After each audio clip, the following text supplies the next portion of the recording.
Your family is planning to declare you incompetent. Those 8 words changed everything. I'm William Carter, 81 years old, and I've been sitting in this oak chair for the past hour, staring at the rain streaking down my library windows, thinking about how my own blood decided to betray me. Listen to this story until the very end, and tell me in the comments what you would have done in my place. Also, share what city you're listening from. I want to know how far this reaches across the world. My lawyer, Sandra Martinez, delivered this news 3 days ago in her downtown office. Sandra has been handling my legal affairs for 15 years, ever since my wife Margaret passed away.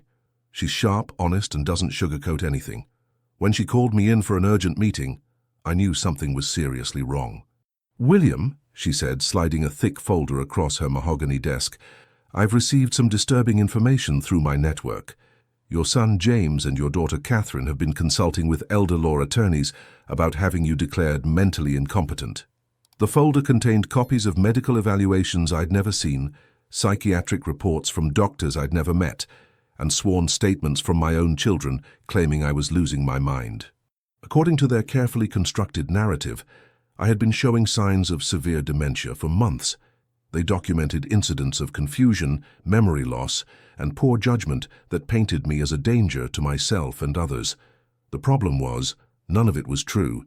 I built Carter Industries from a single auto repair shop in 1965, starting with nothing but a high school education and a willingness to work 18-hour days. I grew that business into a chain of 47 automotive service centers across 6 states. By the time I was 60, I was worth over $50 million. Every penny was earned through sweat, sacrifice, and smart decisions. But apparently, my children thought I was too old and too stupid to manage what I'd built. James, my eldest at 55, had always been ambitious, but lazy.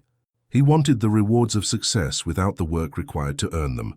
After college, I brought him into the business, hoping he'd learn the value of hard work and eventually take over. Instead, he spent more time playing golf than learning operations, more time networking at country clubs than understanding our customers' needs. I remember the day I first realized James wasn't the son I thought I'd raised. It was 5 years ago, during our quarterly business review meeting. I was presenting our expansion plans for the next fiscal year, outlining how we could add 12 new locations while maintaining our quality standards. James sat there, barely paying attention, scrolling through his phone and occasionally nodding without really listening. When I asked for his input on the staffing requirements for the new locations, he looked up with that blank expression I'd come to know too well and said, "Dad, can't we just hire some manager to figure all that out? I mean, that's what we pay people for, right?" That's when I understood that James saw the business not as something to nurture and grow, but as a machine that existed solely to generate money for his lifestyle. He had no appreciation for the relationships I'd built with suppliers, the trust I'd earned from customers, or the loyalty I'd inspired in employees. To him, it was all just numbers on a spreadsheet. The moment that really opened my eyes was when I caught him trying to negotiate a kickback deal with one of our parts suppliers. I had walked into his office unannounced and overheard him on the phone saying, "Look, if you want to keep our business, you need to make it worth my while personally. My father doesn't need to know about our arrangement." I stood in the doorway for a full minute, listening to my son try to steal from the company I had built. When he finally noticed me, his face went white. He stammered some excuse about exploring cost-saving opportunities, but we both knew what I had witnessed. "James," I said quietly, "we need to talk." That conversation was the beginning of the end of our relationship. I explained to him that what he was attempting was not just unethical, but illegal. I told him that if I ever caught him trying to steal from the company again, I would have him prosecuted to the full extent of the law, son or no son. His response was telling, "Dad, you're being dramatic. Everyone does deals like this, it's just business." That's when I realized that James had no moral compass, no understanding of right and wrong when it came to money. He saw my ethical standards as weakness, my honesty as naivety. Catherine, 3 years younger, was brilliant but cold. She became a corporate lawyer, which I was proud of, but she used her legal knowledge like a weapon. She analyzed every family interaction for advantage, every conversation for leverage. I should have seen the warning signs when she started asking detailed questions about my estate planning and business succession. Catherine had always been the smartest of my children, graduating summa cum laude from Harvard Law School and landing a position at one of the most prestigious firms in the state. I was incredibly proud of her achievements, but somewhere along the way, her intelligence had curdled into manipulation. I remember a family dinner 2 years ago where Catherine casually brought up the topic of estate planning. "Dad," she said, cutting her steak with surgical precision, "have you updated your will recently? I mean, with all the changes in tax law, you might be missing out on some significant opportunities for wealth preservation." At the time, I thought she was just being helpful, using her legal expertise to look out for the family's interests.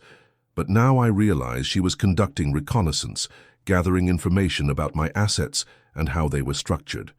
Every question was calculated, every suggestion designed to give her more insight into my financial situation.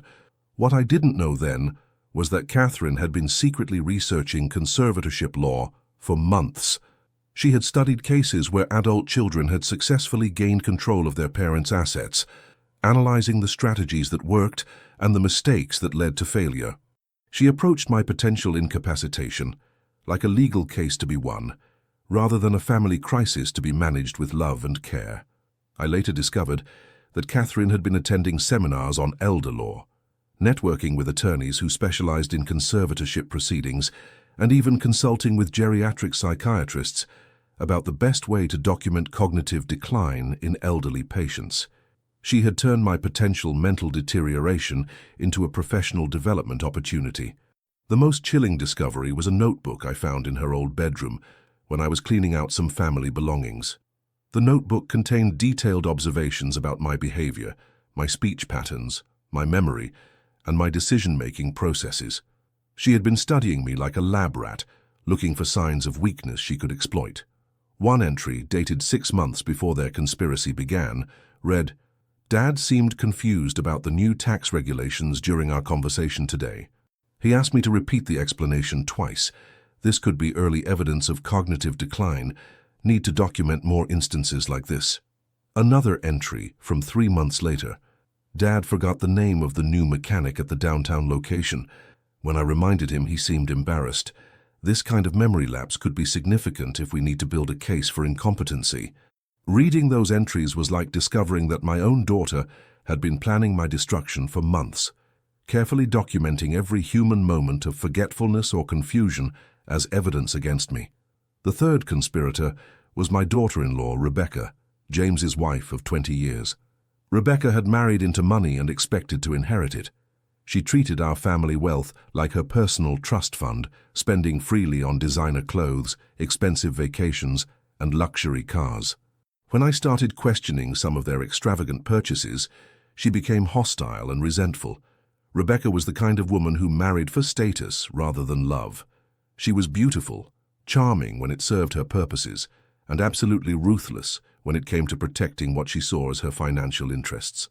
I had never particularly liked her, but I tolerated her because James seemed happy, and I wanted my son to have a good marriage. The first time I really saw Rebecca's true nature was during a family vacation to Europe 3 years ago. We were staying at a luxury hotel in Paris, and Rebecca was complaining loudly about the size of our suite. "William," she said, using that tone she reserved for when she wanted something, "surely you can afford something better than this. I mean, what's the point of having money if you don't spend it properly?" I explained that the suite was perfectly adequate and that I preferred to spend money on experiences rather than ostentation. Her response was telling. "That's easy for you to say. You've already had your experiences. Some of us are still waiting for our turn." That comment revealed everything about how Rebecca viewed our family dynamic. She saw my wealth not as something I had earned and deserved to control, but as something that rightfully belonged to her and James. In her mind, I was just a temporary custodian of money that would eventually be theirs. But Rebecca's true character was revealed during Margaret's final illness. While I was spending every possible moment at my wife's bedside, Rebecca was at home going through Margaret's jewelry collection, making lists of pieces she wanted to inherit. When Margaret died, Rebecca actually asked me at the funeral reception when I planned to distribute Margaret's personal belongings. "William," she said, pulling me aside while mourners were still paying their respects, "I know this isn't the best time, but Margaret and I talked about her jewelry collection. She mentioned that she wanted me to have the diamond necklace set. It was a lie. Margaret had specifically told me that she wanted her jewelry to go to Catherine, not to Rebecca. But Rebecca was already planning her inheritance before my wife was even buried. Together, they had crafted a plan to have me declared incompetent so they could take control of my assets while I was still alive. They would become my legal guardians, managing my money and making decisions about my care. Essentially, they wanted to turn me into a prisoner in my own life. But they made one critical mistake. They underestimated the old man they were trying to destroy. Sandra showed me the timeline of their conspiracy. For 6 months, they had been building their case. James had been secretly recording our business conversations, editing them to make me sound confused and indecisive. Catherine had been documenting every minor memory lapse or moment of distraction, turning normal aging into evidence of incompetence. Rebecca had been spreading rumors in our social circle about my declining mental state. The recordings were particularly insidious. James would ask me complex questions about business operations when I was tired or distracted, then edit out the context to make my responses sound confused. He recorded a conversation where I momentarily forgot the name of a new employee, making it sound like I couldn't remember people I'd worked with for years. He captured moments when I paused to think about a complex financial decision, editing them to suggest I was having cognitive difficulties. One recording that particularly infuriated me was from a business meeting where we were discussing a potential acquisition. James had asked me about the target company's debt-to-equity ratio, and I had paused for a moment to recall the exact figures from memory. In the edited version, my pause sounded like confusion, and my eventual correct answer was cut out entirely. Another recording captured me asking James to repeat a question during a phone call. What the recording didn't show was that I had been asking him to repeat the question because there was construction noise outside my office, and I couldn't hear him clearly. But in James's edited version, it sounded like I was having trouble processing information. Catherine's documentation was equally manipulative. She kept a detailed journal of every instance where I forgot a minor detail, repeated a story, or seemed momentarily confused. She turned normal human behavior into evidence of mental decline. When I forgot where I'd put my reading glasses, she wrote it down as significant memory impairment. When I told the same story twice at a family gathering, she recorded it as repetitive behavior indicating cognitive decline. What made Catherine's documentation so insidious was her legal training. She knew exactly what kind of evidence would be persuasive in court, and she crafted her observations to fit the legal criteria for mental incompetence. She used clinical language and medical terminology to make her amateur observations sound like professional assessments. One entry in her journal read, "Subject exhibited significant disorientation during family dinner on March 15th. He appeared confused about the date and had difficulty following the conversation. When asked about recent business decisions, his responses were rambling and incoherent. The reality was that I had been tired after a long day at the office and had made a joke about losing track of time. My rambling response about business decisions had actually been a detailed explanation of a complex acquisition strategy that Catherine hadn't understood. Rebecca's role was perhaps the most insidious. She used her social connections to spread carefully crafted rumors about my mental state. At charity events and social gatherings, she would express concern about my health, sharing carefully selected anecdotes that painted me as a confused and potentially dangerous old man. "I'm so worried about William," she would say to her friends at the country club. "Yesterday he got lost driving to the grocery store, a route he's taken thousands of times, and last week he forgot he had already paid a bill and wrote a second check. We're all concerned that he might be developing dementia." None of these incidents had actually happened, but Rebecca told the stories with such convincing concern that people believed her. She was systematically destroying my reputation in the community, creating a narrative of mental decline that would support their legal case. The most damaging rumor Rebecca spread was about my driving. She told people that I had been getting lost, driving erratically, and even had a minor accident that I didn't remember. She suggested that I was a danger to myself and others on the road, and that the family was considering taking away my car keys. Again, none of this was true. I was still a safe and competent driver, with a clean driving record and no accidents. But Rebecca's rumors were so persistent and convincing that several people in our social circle approached me with expressions of concern about my driving. They had even convinced my longtime family doctor, Dr. Peterson, to write a report suggesting I needed a competency evaluation. Dr. Peterson, who I'd trusted for 20 years, had betrayed me based on lies my children told him about my behavior at home. The report from Dr. Peterson was devastating to read. Based entirely on second-hand information from my family, he described a patient showing clear signs of dementia and recommended immediate psychological evaluation. He wrote about incidents I didn't remember because they had never happened, behaviors I had never exhibited, and symptoms I had never experienced. Mr. Carter's family reports increasing confusion, memory loss, and poor judgment, Dr. Peterson wrote. They describe incidents where he has forgotten important appointments, repeated questions multiple times, and made irrational financial decisions. Given his age and these reported symptoms, I strongly recommend a comprehensive neurological and psychological evaluation to assess his mental competency. Reading that report was like reading my own obituary. This man, who had been my doctor for 2 decades, who had treated my minor ailments and helped me through Margaret's illness, had written me off as a confused old man based on lies told by my own children. "How long do I have?" I asked Sandra. "They plan to file the petition next Friday. Once they do, the court will likely grant a temporary conservatorship while the case is pending. That means they'll have immediate control over your finances and medical decisions." 1 week. I had 1 week to turn the tables on my own children before they could destroy me. That night I sat in my study, the same room where I'd planned every major business decision for the past 30 years, and began plotting my revenge. It would need to be swift, devastating, and completely legal. More importantly, it would need to teach them a lesson they'd never forget about the consequences of betraying family. The study had always been my sanctuary, lined with books on business strategy, framed photos of company milestones, and awards recognizing my contributions to the automotive industry. The massive oak desk had been my command center for decades, where I'd negotiated deals, planned expansions, and made the decisions that built my empire. Now that same desk would be where I planned the destruction of my own children's futures. As I sat there that night, surrounded by the symbols of my success, I felt a cold anger settle over me. These people, my own flesh and blood, had spent months plotting against me, lying about me, preparing to steal everything I had worked for.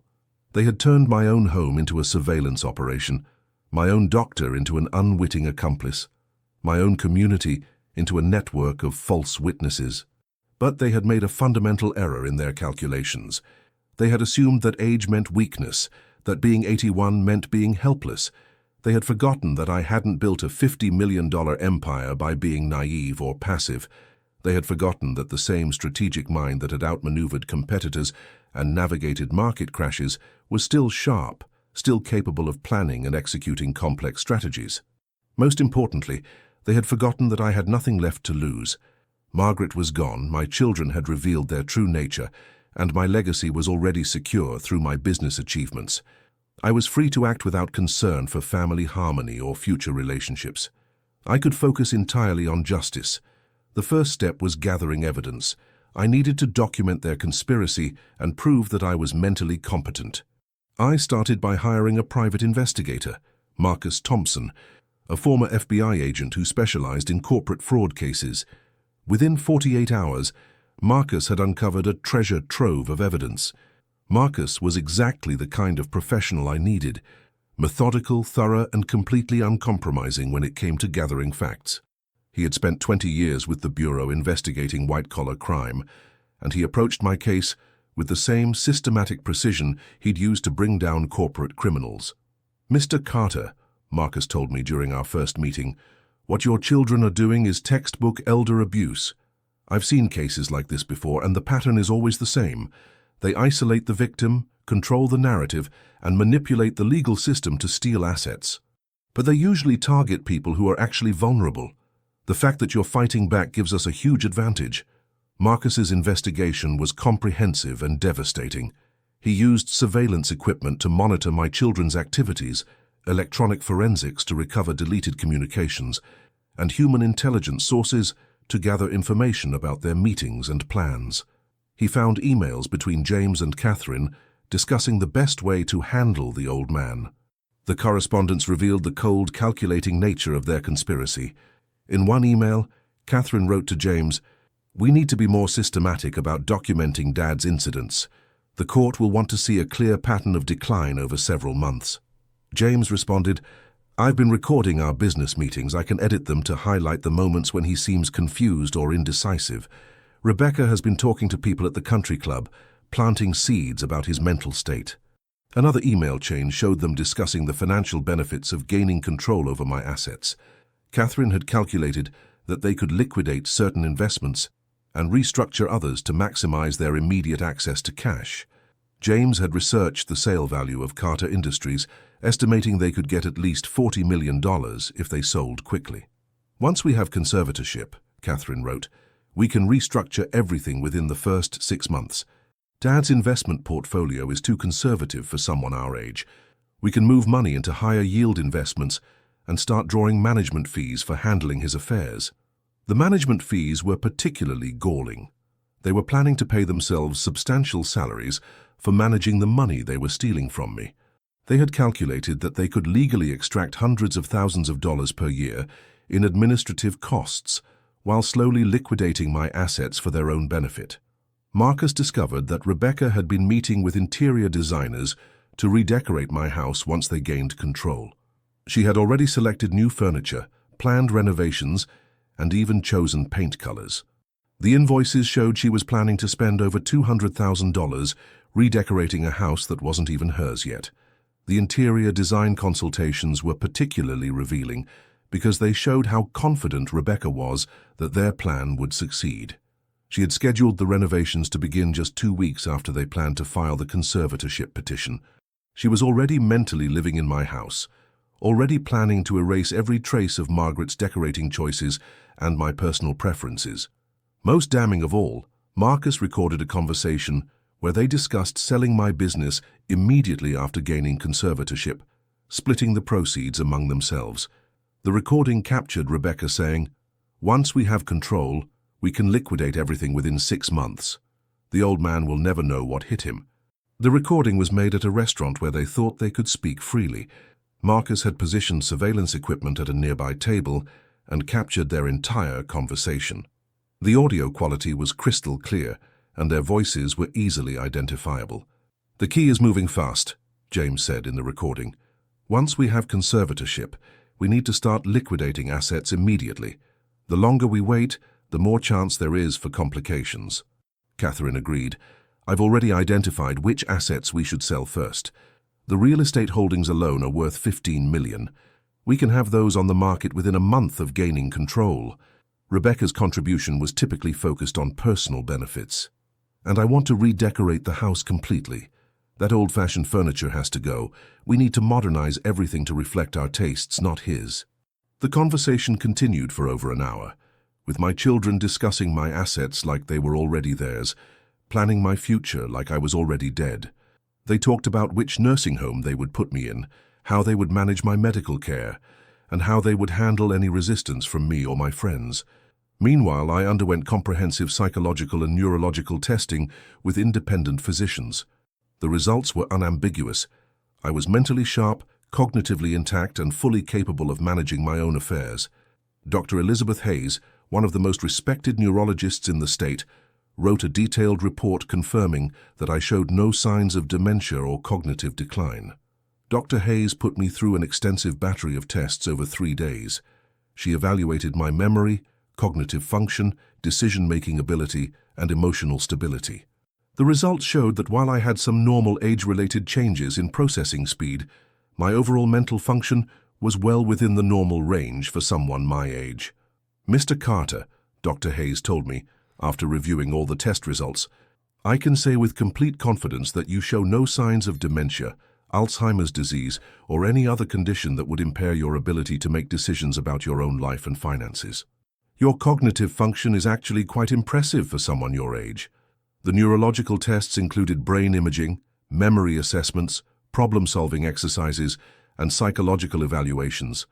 Every test confirmed that my mental faculties were intact and functioning normally. The contrast between these objective medical findings and my children's fabricated claims was stark and undeniable. She also conducted interviews with people who knew me well, my business associates, my housekeeper, my longtime friends. To a person, they described me as sharp, engaged, and fully capable of managing my affairs. The contrast between their observations and my children's claims was stark and damning. Your children's descriptions of your behavior don't match anything I'm seeing in my evaluation or hearing from other sources, Dr. Hayes told me.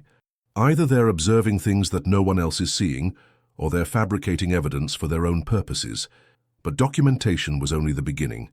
I needed to strike back in a way that would make their betrayal backfire spectacularly. Working with Sandra and a team of financial advisors, I began restructuring my entire estate. The plan was elegant in its simplicity. If my children wanted to control my money so badly, I would make sure there was no money left for them to control. The restructuring was complex and required careful coordination among multiple professionals. Sandra worked with estate planning specialists, tax attorneys, and financial advisors to create a structure that would be legally bulletproof while achieving my goals of protecting my assets and punishing my children's betrayal. The plan had multiple layers, each designed to serve a specific purpose.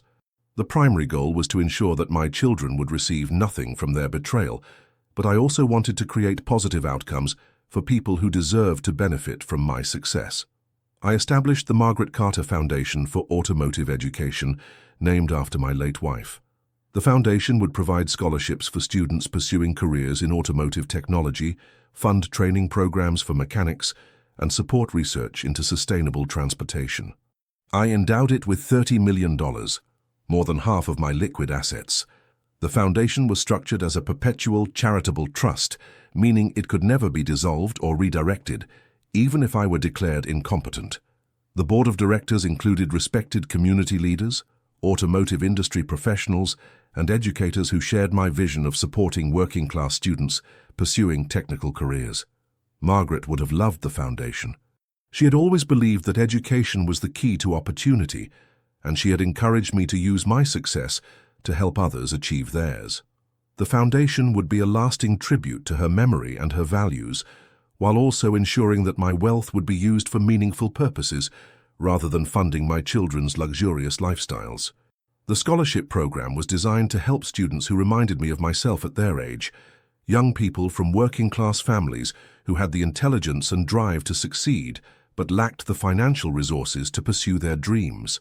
The foundation would pay for tuition, books, tools, and living expenses, removing financial barriers to education and career development. The remaining $20 million went into an irrevocable trust with very specific conditions.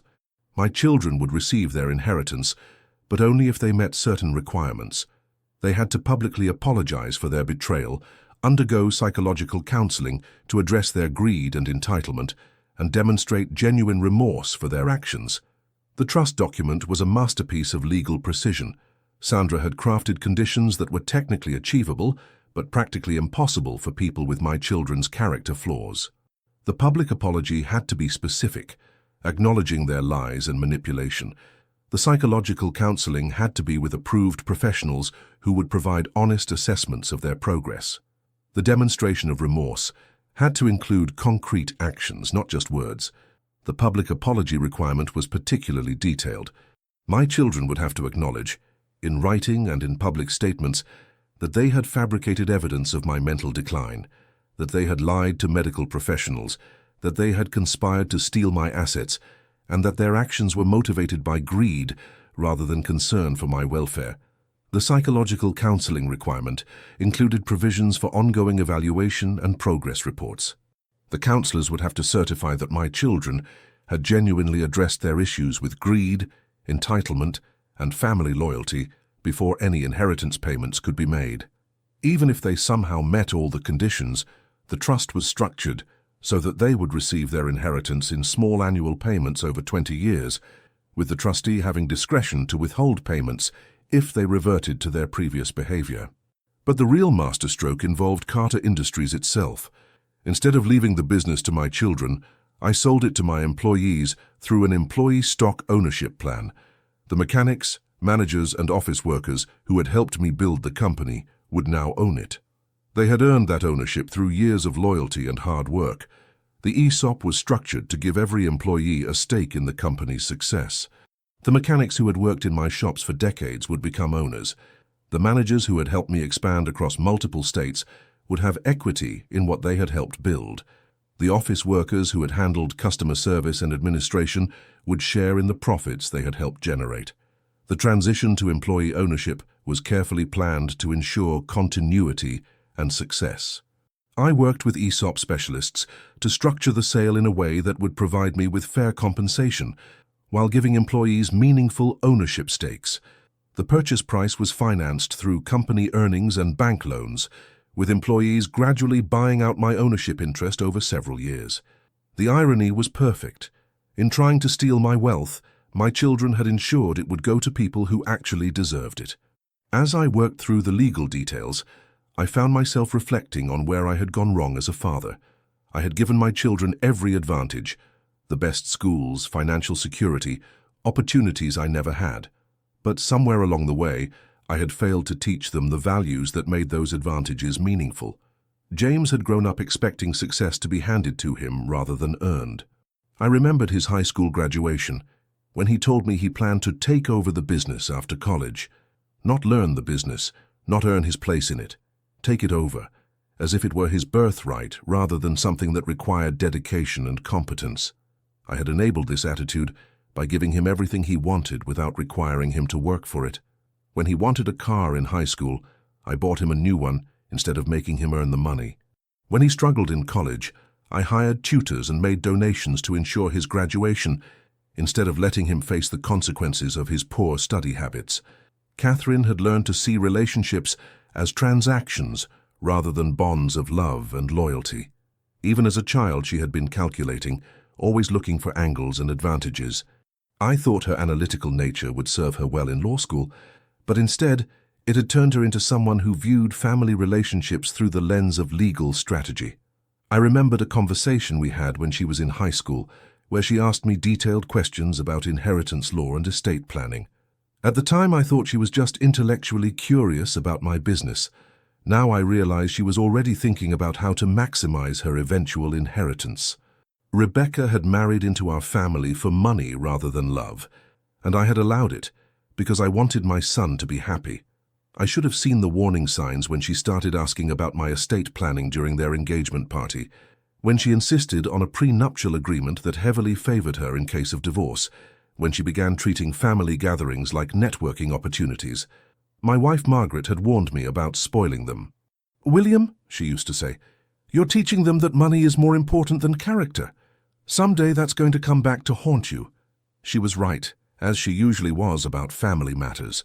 Margaret had grown up poor, the daughter of a factory worker and a seamstress. She understood the value of hard work and sacrifice in a way that our children never would.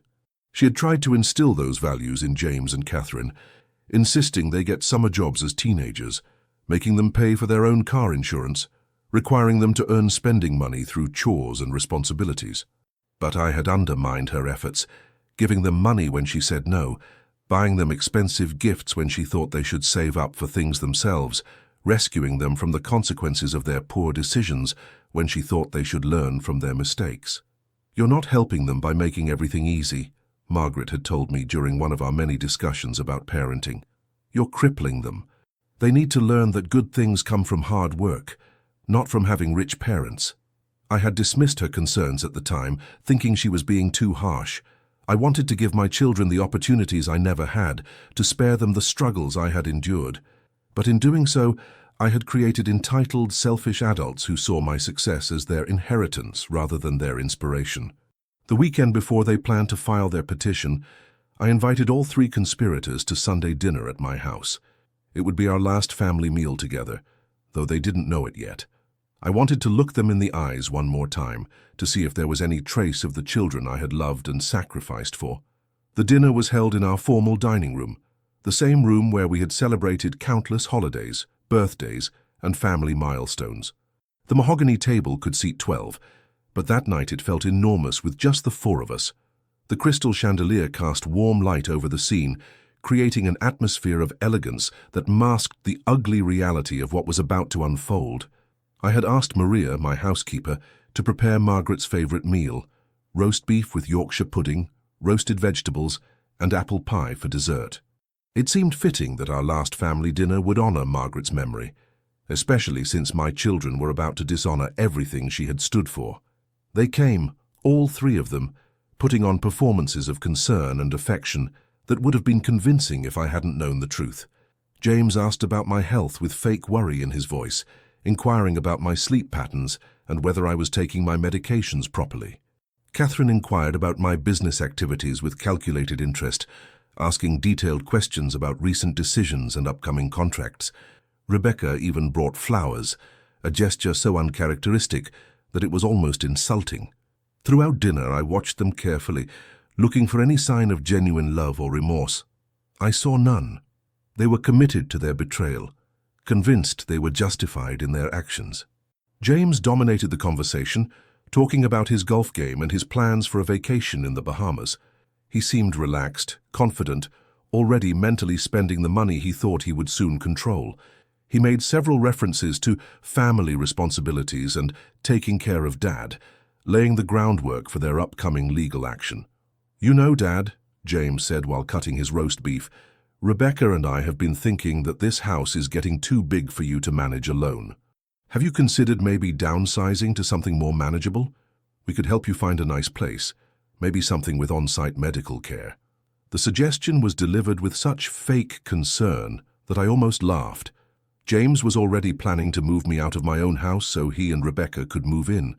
The nice place with on-site medical care was obviously a nursing home where I would be out of the way while they enjoyed my assets. Catherine was more subtle but equally calculating. She steered the conversation toward topics that would allow her to assess my mental state, asking me to recall details from recent business meetings and family events. She was still gathering evidence, still building her case, even during what she knew would be our final family dinner. "Dad, do you remember that conversation we had last month about the new tax regulations?" Catherine asked, watching my face carefully for any sign of confusion. "You seem to have some questions about the implications for your investment portfolio." It was a trap, designed to make me seem confused or forgetful if I couldn't recall the specific conversation. But I remembered it perfectly. Catherine had been fishing for information about my investments, and I had deliberately given her vague answers to avoid revealing too much about my financial situation.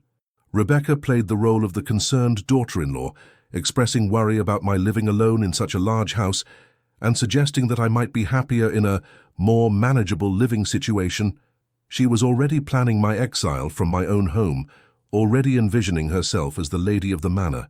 "William, I worry about you rattling around in this big house all by yourself," Rebecca said, her voice dripping with false sympathy. "What if something happened to you and no one was here to help? Maybe it would be better if you had people around to keep an eye on you."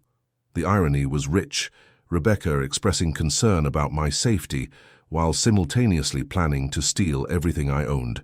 She was already mentally redecorating my house, already planning which rooms she would use for what purposes once I was safely tucked away in some institution. "Dad," James said as we finished dessert, "Catherine and I have been talking. We think it might be time for you to consider stepping back from the day-to-day business operations. Maybe let us help you with the financial management."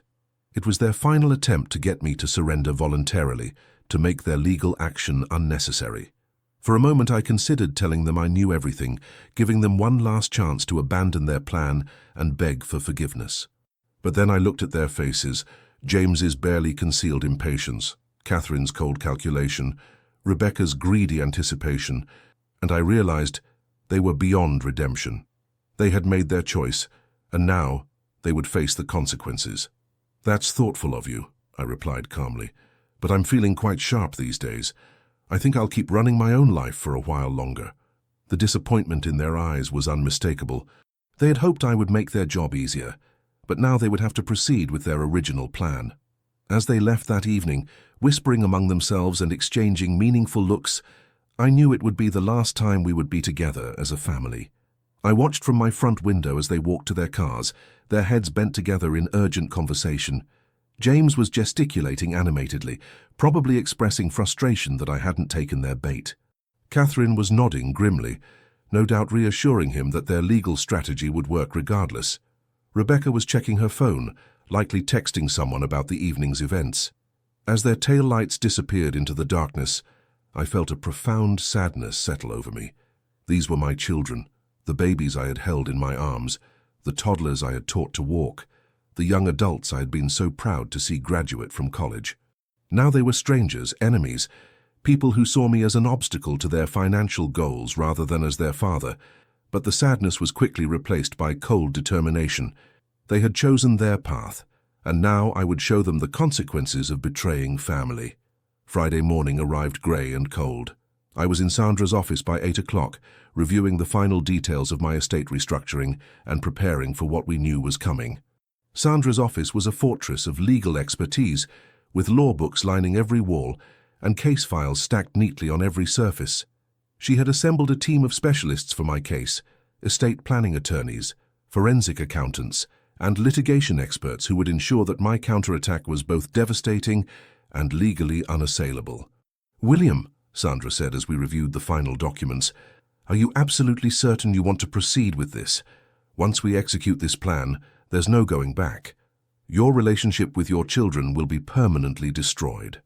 I looked at her across the conference table, surrounded by the legal documents that would reshape my entire legacy. "Sandra, my relationship with my children was destroyed the moment they decided to betray me. I'm just making sure they understand the consequences of their choice." At 11:15, Sandra's assistant informed us that a petition for conservatorship had been filed in probate court. James Carter, Catherine Carter-Williams, and Rebecca Carter were seeking to have William Carter declared mentally incompetent and requesting immediate guardianship of his person and estate. The petition was a masterpiece of legal fiction, painting me as a confused and dangerous old man who posed a threat to himself and others. It cited the fabricated medical reports, the edited recordings, and the false witness statements my children had so carefully prepared. Reading the petition was like reading a description of a stranger. According to my children's sworn statements, I was a man who forgot important appointments, made irrational financial decisions, got lost driving to familiar locations, and exhibited erratic behavior that endangered myself and others. "It's time," Sandra said, and we executed our counterattack. The first phase was immediate and overwhelming. Sandra filed a motion to dismiss the conservatorship petition, accompanied by the independent medical evaluations proving my mental competency. But more importantly, she filed criminal complaints against my children for elder abuse, fraud, conspiracy, and perjury. The evidence we presented was devastating. We had recordings of their secret meetings, documentation of their lies to medical professionals, proof of their unauthorized access to my financial information, and testimony from witnesses who could attest to both my mental competency and their deceptive behavior. The criminal complaints were filed simultaneously in multiple jurisdictions, ensuring that my children would face serious legal consequences regardless of the outcome of the civil proceedings. The charges included conspiracy to commit fraud, elder abuse, perjury, and violation of privacy laws. But the real shock came when the news broke about my estate restructuring. Within hours of their filing the conservatorship petition, local media reported that William Carter had donated $30 million to charity and sold his business to his employees. The headlines were brutal. "Auto magnate's children try to steal his fortune. He gives it away instead." "The ultimate betrayal. How greed destroyed a family." "Local business owner outsmarts his own children." The story captured the public imagination in a way I hadn't anticipated. Here was a classic tale of family greed and betrayal, with a twist that satisfied everyone's sense of justice. The local newspaper ran a front-page story with photos of my children looking shocked and defeated outside the courthouse. Television news crews camped outside my house, my children's homes, and the Carter Industries headquarters. Reporters interviewed my employees, who expressed shock at my children's betrayal and gratitude for their unexpected ownership stake in the company. The media coverage was relentless and devastating for my children.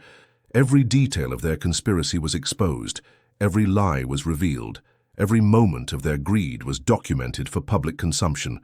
They went from being respected members of the community to being symbols of family betrayal and elder abuse. The public reaction was swift and merciless. The community that had watched me build my business from nothing was outraged by my children's betrayal.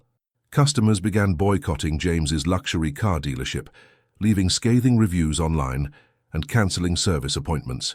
Catherine's law firm quietly asked her to take a leave of absence to avoid negative publicity.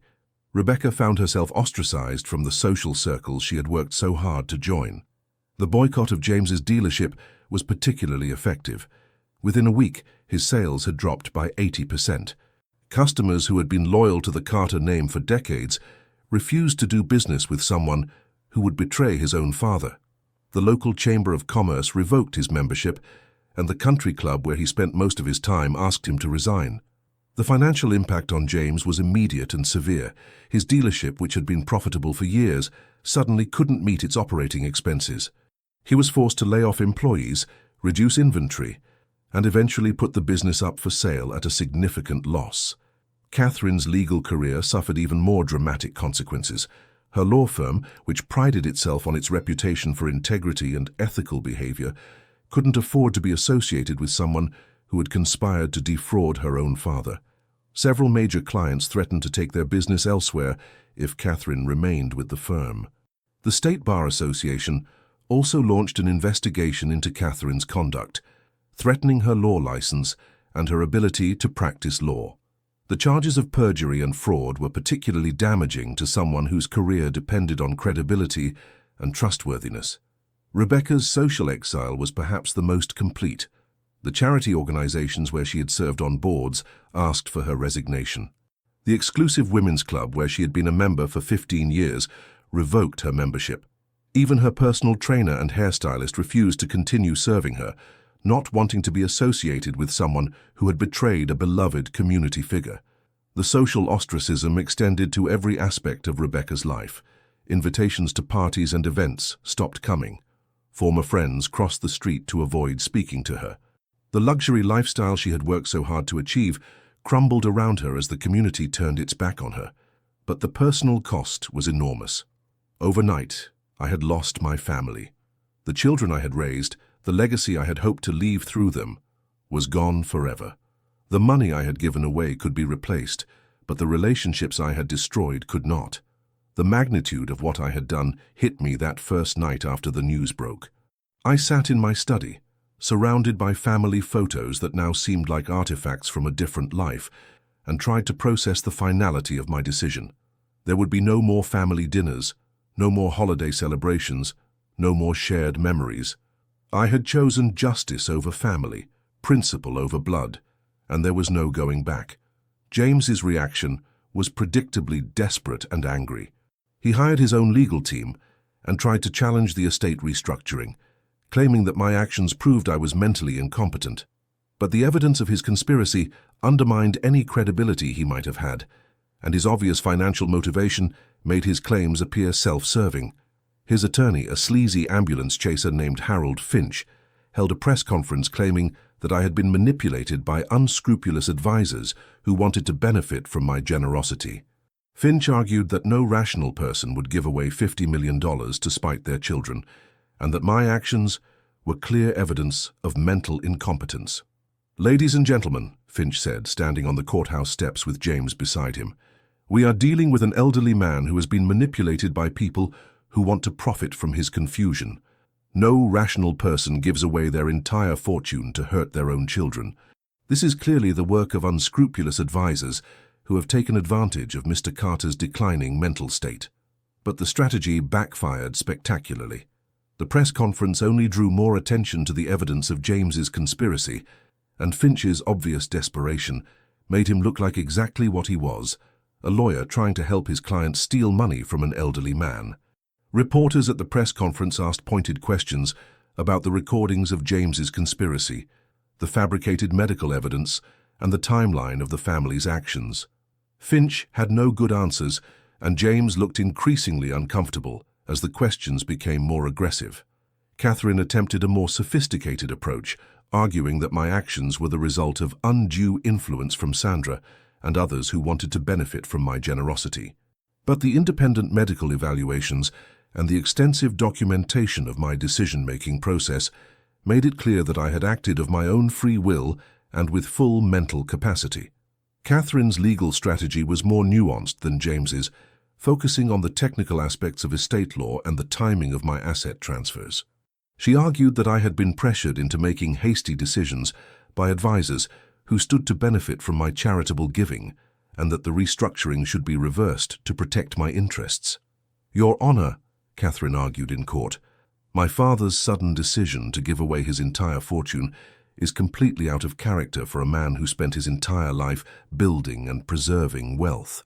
The timing of these transfers, coming immediately after our family expressed concerns about his mental health, suggests that he was influenced by people who wanted to prevent us from protecting his interests." But her argument fell apart when prosecutors released recordings of her own voice discussing the conspiracy. It was hard to claim that I had been manipulated by my advisors when there was clear evidence that she had been manipulating me for months.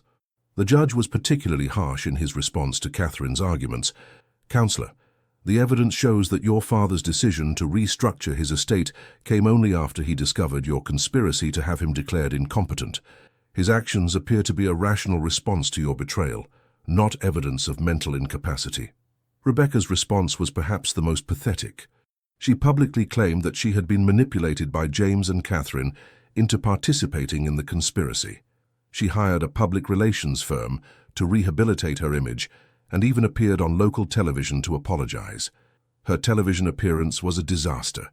Sitting in a carefully staged living room set, wearing a conservative dress and speaking in a soft, remorseful voice, Rebecca tried to portray herself as a victim of her husband's and sister-in-law's manipulation.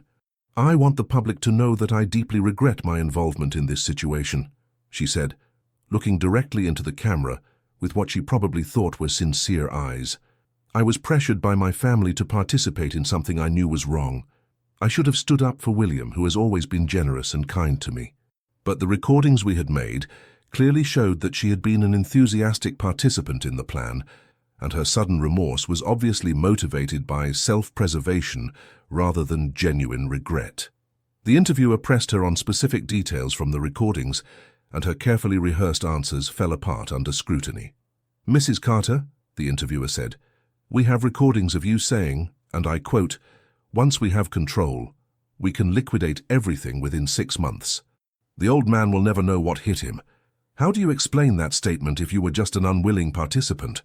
Rebecca's face went white, and she stammered for several seconds before giving a completely unconvincing explanation about being caught up in the moment and not really meaning what she had said. The legal proceedings dragged on for months, but the outcome was never really in doubt. The evidence against my children was too strong, and my mental competency was too well documented. The conservatorship petition was dismissed with prejudice, meaning it could never be refiled. The criminal proceedings were more complex, involving multiple charges and extensive plea negotiations. James eventually pleaded guilty to conspiracy and elder abuse charges, receiving 2 years of probation and a substantial fine. Catherine faced more serious charges due to her role as the legal architect of the conspiracy, ultimately pleading guilty to fraud and perjury charges that resulted in a suspended law license and community service. Rebecca's case was complicated by her attempts to portray herself as a victim.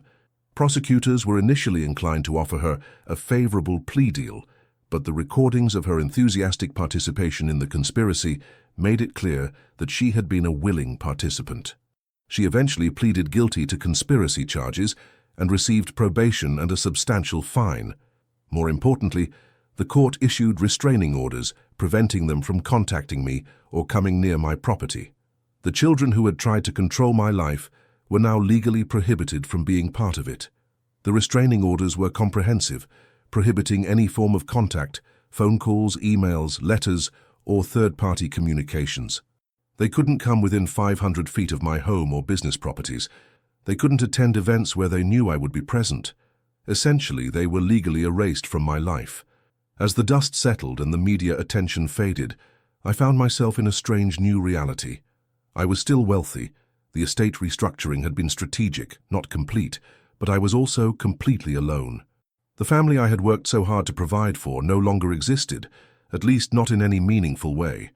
The employees who had inherited my business were thriving, Carter Industries was more profitable than ever under employee ownership, and the workers who now owned it were more motivated and engaged than I had ever seen them. The Margaret Carter Foundation was already making a difference in the lives of young people pursuing automotive careers. The transformation of Carter Industries under employee ownership was remarkable to witness. Workers who had previously been content to do their jobs and collect their paychecks suddenly became invested in the company's success in ways I had never seen. They started suggesting improvements to operations, taking initiative to solve problems, and treating customers with a level of care that reflected their ownership stake. Frank Williams, who had managed one of my largest service centers for 15 years, called me a month after the ownership transfer to share his excitement about the changes he was seeing. "Mr. Carter," he said, "I've never seen the guys work like this before. They're staying late to finish jobs properly, they're suggesting ways to improve efficiency, they're treating every customer like their paycheck depends on it, which I guess it does now. You gave us something incredible here." The foundation was equally successful in its early operations. We had already awarded scholarships to 50 students in the first year, funded 3 new training programs at local community colleges, and supported research into electric vehicle technology at the State University. The recipients of our scholarships sent thank you letters that were more meaningful to me than any business award I had ever received. One letter that particularly moved me came from a young woman named Lisa Rodriguez, whose father had worked as a mechanic at one of my service centers for 10 years before dying in an accident. Lisa was using her scholarship to study automotive engineering, with the goal of designing safer working conditions for mechanics. "Mr. Carter," she wrote, "my father always said you were a fair boss who cared about your workers. Now you're helping me get the education I need to make the automotive industry safer for people like my dad. I promise I'll use this opportunity to honor both your generosity and his memory." In many ways, my revenge had been more successful than I had ever imagined. I had not only prevented my children from stealing my wealth, but I had ensured that it would be used for purposes that actually mattered. The legacy I was leaving would be one of education, opportunity, and hard work, rather than entitlement and greed. But success came with a price. The loneliness was overwhelming, especially during holidays and family occasions that now passed unmarked. I had won the war against my children's betrayal, but I had lost the family I had hoped to preserve. Christmas was the hardest. For 50 years, Margaret and I had hosted Christmas dinner for the entire family. The house would be filled with laughter, conversation, and the chaos of children opening presents. Now, Christmas morning was silent, except for the ticking of the grandfather clock in the hallway. I found myself setting up a small Christmas tree in my study, more out of habit than celebration. As I hung the ornaments that Margaret and I had collected over the years, I was flooded with memories of happier times. James and Catherine as children, excited about Santa's visit, family photos by the tree, Margaret's joy at watching the children open their presents.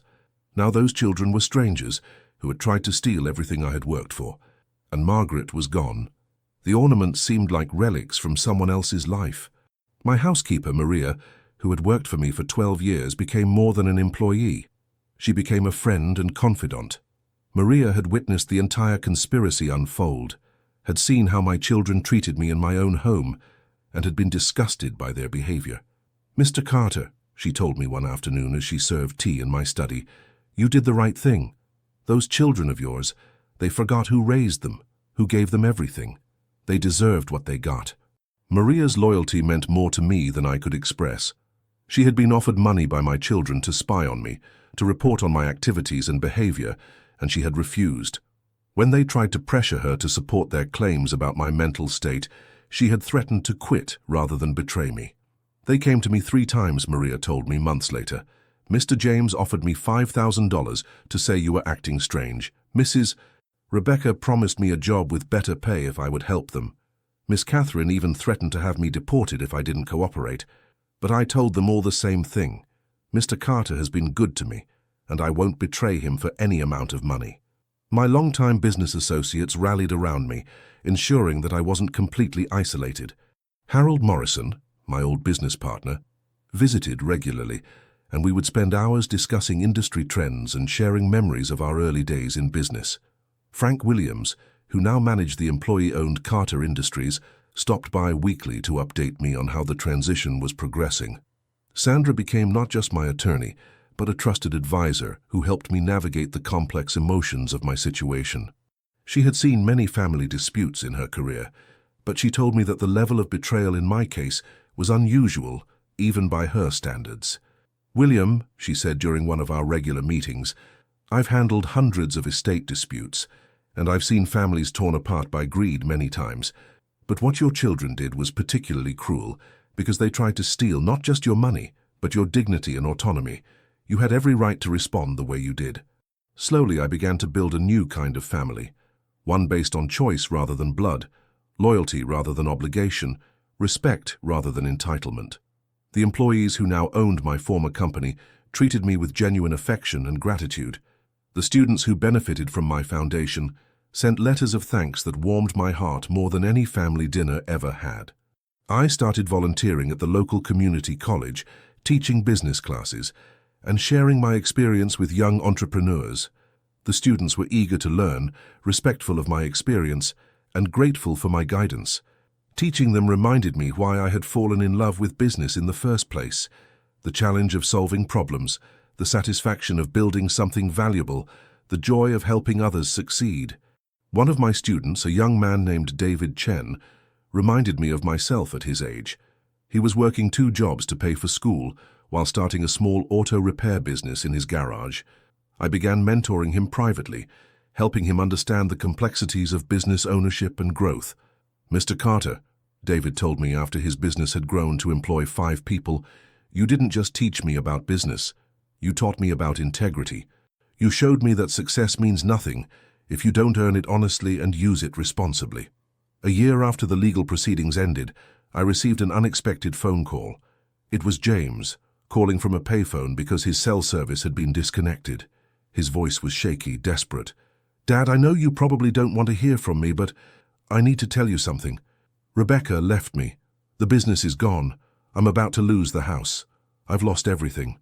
I listened to his litany of problems, his attempts to explain how he had ended up in such dire circumstances. He blamed Rebecca for leading him astray, Catherine for giving him bad legal advice, even me for being too harsh in my response to their betrayal. "What do you want from me, James?" I asked when he finished. "I want another chance, Dad. I want to make things right between us. I've learned my lesson. But some lessons come too late, and some trust, once broken, can never be repaired." I felt sorry for him, sorry for all of them, but I couldn't pretend that we could go back to being a family after what they had done. "James, I hope you find a way to rebuild your life. I hope you learn from this experience and become a better man. But that journey doesn't include me." I hung up the phone and never heard from any of my children again. 2 years later, I was diagnosed with early-stage Alzheimer's disease, the very condition my children had falsely claimed I suffered from. The irony was bitter, but by then all of my affairs were in order, my legacy was secure, and my revenge was complete. The diagnosis gave me a new perspective on what my children had tried to do. They had wanted to control my final years, to make decisions about my care and my life based on their own interests rather than mine. Now that I was actually facing cognitive decline, I was grateful that I had maintained control of my own destiny. As my condition progressed slowly over the next few years, I found peace in knowing that my revenge had been not just successful, but righteous. I had prevented my children from profiting from their betrayal, ensured that my wealth would be used for good purposes, and maintained my dignity and autonomy until the very end. I spent my final years surrounded not by blood relatives, but by the people who had truly cared about me, my loyal employees, my devoted friends, and the young people whose lives I had changed through my foundation and mentoring. When I passed away at 87, the employees at Carter Industries erected a memorial in my honor at the company headquarters. The Margaret Carter Foundation announced that it would continue my work in perpetuity, having already helped over 300 students pursue automotive careers. The community college where I had taught established the William Carter Entrepreneurship Program to help future business owners learn the values of integrity and hard work. My obituary made no mention of my children, but it detailed extensively the impact of my charitable giving and the success of the employee-owned business I had created. The local newspaper ran a feature story about how my response to my family's betrayal had become a force for good in the community. James, Catherine, and Rebecca inherited nothing from me except the knowledge that their greed had cost them everything. Not just my money, but my love, my respect, and any chance of redemption. They had tried to steal my final years, and instead had lost their place in my life forever. The ultimate revenge wasn't the money they didn't inherit or the legal consequences they faced. It was the realization that in trying to control me, they had freed me to discover what really mattered. In trying to steal my wealth, they had forced me to give it to people who would use it wisely.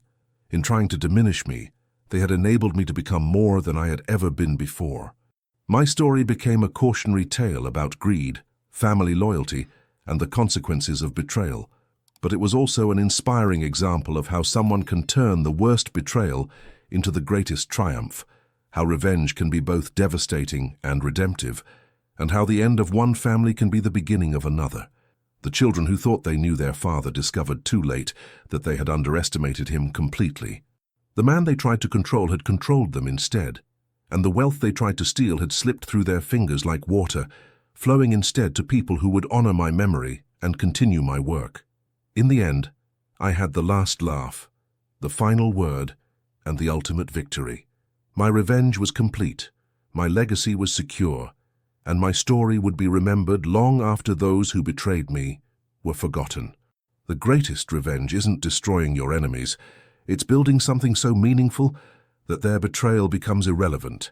It's turning their greed into your generosity, their selfishness into your service to others, their attempt to diminish you into your opportunity to grow. My children wanted to steal my money and control my life. Instead, they gave me the chance to discover my true purpose and create a legacy that would outlast us all. They thought they were writing the end of my story, but they were actually writing the beginning of something much more important. That's the thing about revenge. When it's done right, everyone wins except the people who deserve to lose. And sometimes, that's exactly the justice the world needs.